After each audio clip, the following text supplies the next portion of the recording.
Spending a little time riding around Ralph Jones' farm, you soon realize he loves unusual animals.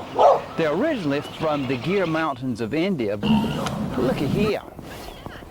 I believe that's the prettiest one I've ever seen. Isn't that something? That's what I like about Gir cattle. They come all colors, spotted up. Spots. He's got this thing about spots. He's got spots on his llama, he's got spots on his dog, on his donkeys. He's even got spotted fish. And it's just something about me. I enjoy the variety of spots. Gotta have spots. It's got to have spots. The fish are called koi. Ralph breeds and raises the fish right here on the family farm in a pasture full of ponds. This is the first pond that I've had koi in years ago when I first started with koi. I try to come down here at least twice a day and feed them, and you usually catch me sorting a few and carrying the real choice ones up to the house. We'll put them in a tank for you and let you take a look. He loves to collect them, but he also raises them to sell. And their desirability is determined by, guess what? Their spots. I just get a kick out of spots. No two is painted the same, and you try to get the certain designs. Like this fish, this is a real unusual fish. His mom looked like that, and it's just there's no two that's painted exactly alike. Look how big he cautions that fooling with fish can be addictive, and if you get hooked, you too could be seeing spots. Roy Ackland, Fox 8 News.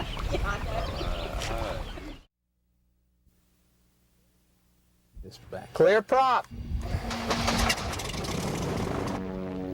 It was a perfect day for flying, and Jim Peddyford had invited me to go with him in one of his favorite retired military aircraft, a Vietnam-era spotter plane. Jim loved to fly, but when it came to old warplanes, he got emotional. I think it's a big part of our American heritage, and it's almost synonymous with patriotism. That's the love that prompted Jim to start the Foundation for Aircraft Conservation here at the Asheboro Airport. His purpose here was to preserve these old aircraft for upcoming generations. This plane here, for instance, there's only a few left, only 34 left out of 11,000, and his purpose is to preserve these aircraft. Tragically, Jim was killed in a flying accident just before the air show of 1997. But Jim's dream lives on. Today, it's known as the North Carolina Aviation Museum, and it continues to grow its beautiful collection of old warbirds, like this B-25. Jim was often found here with the planes, admiring and examining them with reverence. I remember one time crawling in this airplane when I owned it. It almost brought me to tears to think that God had blessed me so much to be able to sit in and fly something like this. And Jim did fly most of these planes. But now that he's gone, they won't just be sitting and gathering dust. This was Jim's dream. He wants us to go forward. He would want us to go forward. And we're going to do the best we can to keep it going. And if he were here today, I know he'd be thrilled with what he'd find. Roy Ackland, Fox 8 News.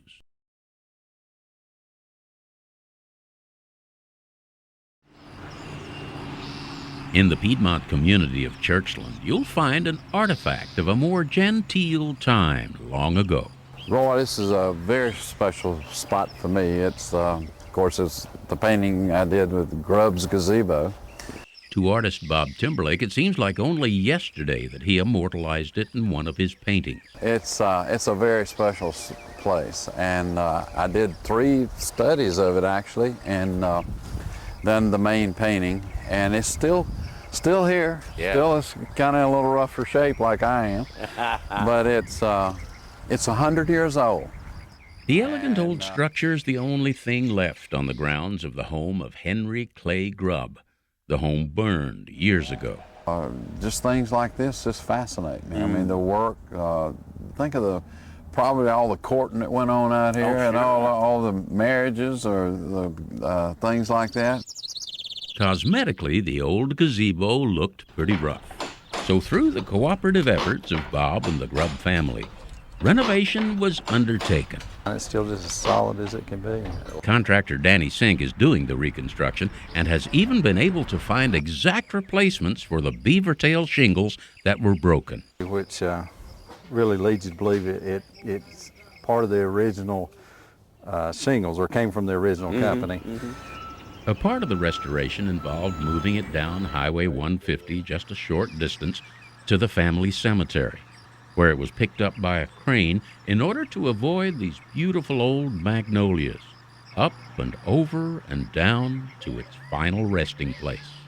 Here it'll serve as a reminder of the beauty and elegance of a time long past. Roy Ackland, Fox 8 News. Since the 1970s, this little shop in Kernersville has been in operation, framing prints and selling pictures by such well-known artists as Andrew Wyatt. I appreciate good art and recognize it. Proprietor Richard Hedgecock's a modest man and a fine artist in his own right.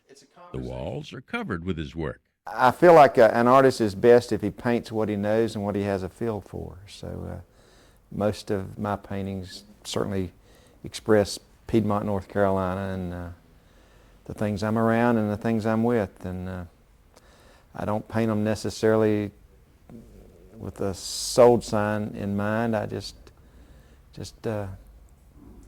paint things that I respond to. He loves to paint pictures of people and animals, and sometimes both. She was 97 years old, and she sat down in a chair with 2 ears of corn and started rubbing them together. The corn started falling in her lap, and the geese and the guineas were in her lap feeding. His work contains not just great technique, but a real sense of humor, too. I had bought 3 cutout cows leaning up against the barn, probably the only critters there that I don't have to feed. And this dog walked past the cows and disappeared. So with the help of a hidden handful of dog food, he enticed the animal to stand still long enough to paint his picture. And this is the sort of thing that keeps life interesting for him and will probably keep him painting for a long time to come. And in all honesty, I tried to choose a vocation versus an occupation, something that I could spend my dying days doing. Hopefully I've made a few people happy, and they've made me happy in sharing their things with me. Roy Ackland, Fox 8 News. Just outside the town of Liberty, North Carolina, you'll find this old barn. And inside, a man who's found his calling. I love that sound. Tripp Gregson gave up a promising career in the world of electronics, seeking something a little more satisfying. In technical professions, it's really hard to keep up. But with woodworking, if you learn it, you get better as the years go on. And I wanted something that, as I got older, I'd get better at. So he chose the art of making furniture. Most of my designs are basically a synthesis of arts and crafts, which some people refer to as mission, and a lot of the old country pieces that I'm used to seeing in the area, a lot of pie safes and cupboards. And while his designs may be unique, so are his materials. This is a nice, unique pile. Old stall doors off of a barn. That door there was probably off of an outhouse. It looks a lot like an outhouse door. People say, "What do you want?" And I go, "I won't know it until I see it." That'll make a nice piece. A lot of the pieces that I've made come out of an old chicken house that was built in 1940, and the wood is phenomenal.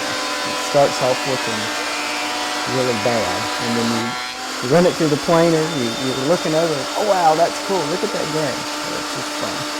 The inner beauty of the old wood is such that it can't be duplicated artificially. And Tripp's even figured out a way to use the old painted wood. The wood that was underneath, the paint that was underneath was probably a hot pink or something that maybe wasn't that desirable. So this gives me a little bit of artistic license to do some painting. So Tripp's found a way to make a new living, getting better as he gets older, taking old materials and giving them new life. Roy Ackland, Fox 8 News. It's springtime. The birds are singing and building nests, like this one in Lori Fairington's magnolia tree. It took them about 6 tries. They would build it and it would fall on the brick, and then they build it and it'd fall. They finally got it up there last week. Persistence must be a character trait of robins. This one, for instance, built a nest, wasn't satisfied, so she built another one. I came out about 6 weeks ago, and I could see one bird building a nest, so I was just going to watch for baby birds. And about 2 days later, there was a second nest. About a week later, there was 4 nests, and then about a week after that, there was a total of 6. All built on a rafter in the carport. These are the first 2, and then it progressed, and then there's the 4. And then it progressed to the 6. That is a strange place for a nest. I thought so. Yeah. And although she has seen other birds around the nest, this is the only one that's sitting on eggs. I just call her Mama Bird. I come out and talk to her in the mornings and at night. What do you say to her? I just ask her how she's doing and when the babies are going to be here. A nest full of baby robins can raise quite a ruckus. But what about 6 nests? Probably noisy, very noisy. Normally, robins like to live in single-family dwellings. From now on, maybe the condo will be for the birds. Roy Ackland, Fox 8 News.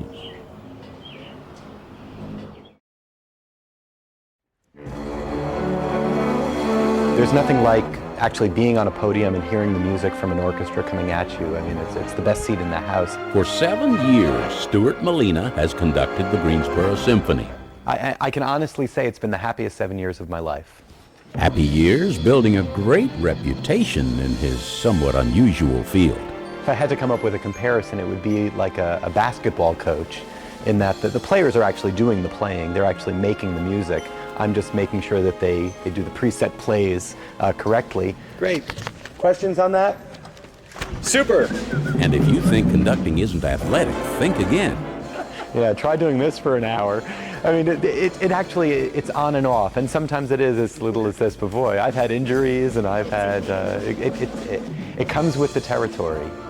Symphony musicians seldom get to play for crowds like you find at a basketball game, but around here, we have what we call our holiday concerts. It's the closest you get to feeling like a rock star, coming out on stage and having, you get that sound coming at you from the audience. And I think the second year I actually went like this, or you have to milk those moments for what they're worth. They don't happen that often. But no matter what stage he's on, conducting a symphony orchestra for Stuart is an experience unparalleled. People, the people who are backstage with me often comment I am very bouncy. My energy is flowing very high, and they might say, "Are you nervous?" And it's like, no, I'm not nervous. I don't get nervous anymore. By the time you're at the performance, it'll be what it'll be. But I'm pumped. And as he prepares for his final performances here with the Greensboro Symphony, he frequently reflects on the time he spent here.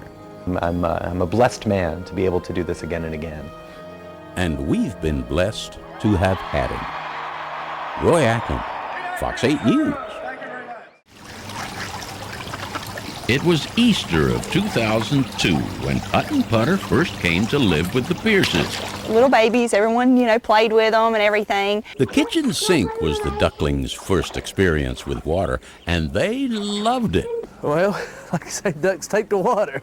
The ducklings soon became a part of the Pierce family, much to the cat's chagrin. Don't you even think about it. They just stayed around the yard, just played around in the pond and so forth as they got older. Putt and Putter grew to be adults, male and female. Except for a brief period, they stayed around for the entire summer of 2002. And then about the middle of September, we got a cold front came through and they took off. I had a feeling they would come back because they stayed gone one time for like a week and they came back. And that last time they left, it felt like it was for good. Everyone was really sad, especially the kids. They got so used to them being here. The little pond that had enjoyed numerous duckings passed the long winter quietly until Thursday before Easter. I came home about 6:30 and looked out the back window, and I saw one of the ducks out there, and I said, there is no way that those ducks came back. Actually, the day they came back, the pond was empty.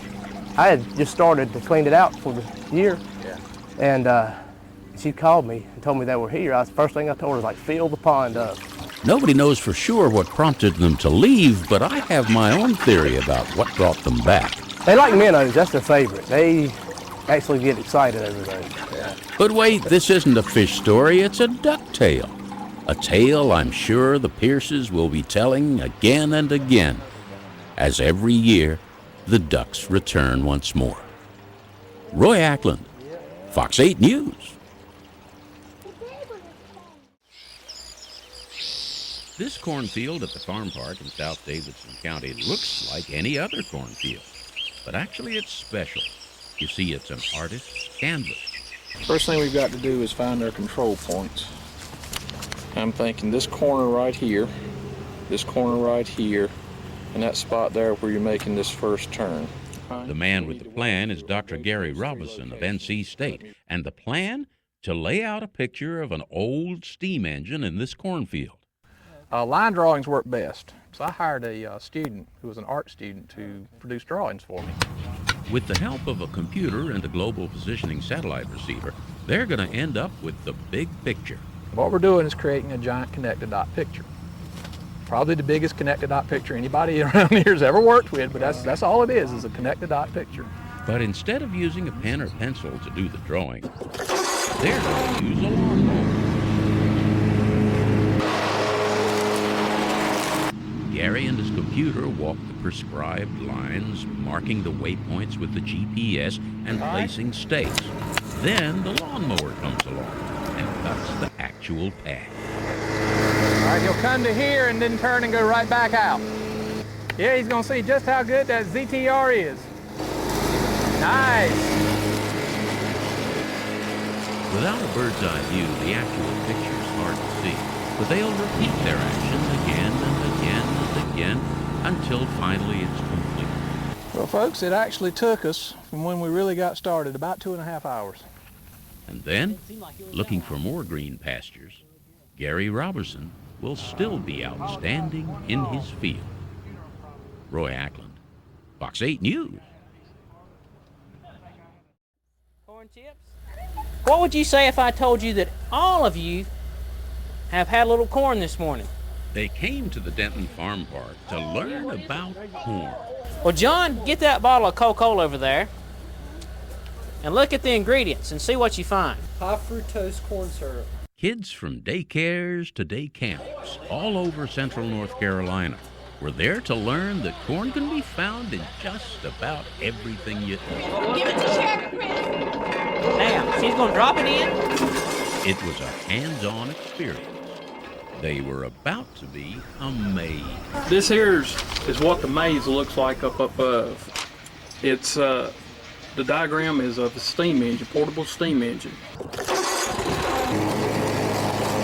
About a month ago, this field of corn was so short, they were able to cut a maze into it with the aid of a satellite position indicator and a lawnmower. Today, you can't see over it. Hey, which way do we go? There are many ways to travel this maze, but only one is right. And if you make the wrong choices consistently, you can walk over a mile. But if you're lost, there is help. Turn around, you're lost. Well, how far straight do we go? Hey, let's just go. We're going to be here till 2 o'clock. It doesn't really matter what we're doing. If you need help, just holler. So far, they haven't lost anybody permanently. Not yet. Everybody seems to find their way out with or without the help of the tower guides. Who said education wasn't fun? Roy Ackland, Fox 8 News.